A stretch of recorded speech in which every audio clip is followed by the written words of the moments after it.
Survival experts are always telling people not to do certain things, and sleeping on rocks is one of them. And I'm not going to argue with that, but I wanted to figure out if it still applies if you have a decent sleeping pad. Because I feel like I've seen a lot of videos where people will put a whole bunch of effort into their sleep setup.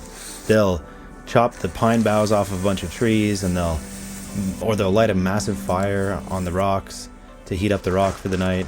And these all seem like decent strategies, but to be honest with you, that seems like way too much work.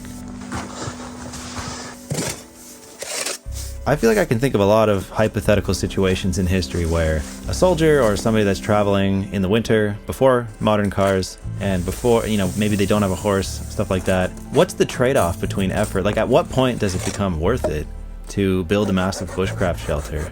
If you're only going to be there for one night, like, how much effort do you really have to put in? And, if it's not going to be dangerous to your health, is it better to be a little bit cold than to be exhausted? I don't know. It's just kind of a question that I was curious of testing in a safe environment, right? I was out here, I had cell service, I was only 30 minutes away from my car. If I felt even a hint of a shiver, I would have just went back. And then I'm also testing this out in a modern context. I have a pretty decent sleeping pad. I've got 2 sleeping bags.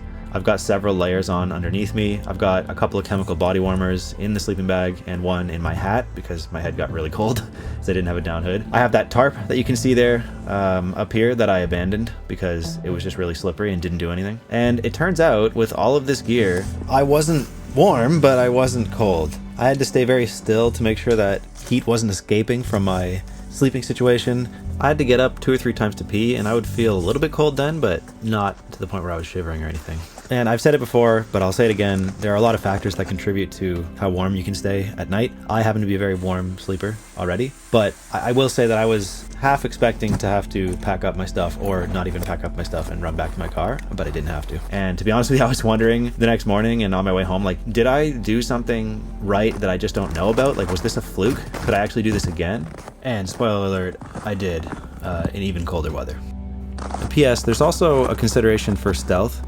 So if you need to be stealthy in the winter, how do you stay warm without making a bunch of noise to build that massive bushcraft shelter? Now, obviously I was chopping wood for a fire, but it's just something I was thinking about. And sometimes when I wonder about these things, I'd rather see how they feel rather than just learn about them.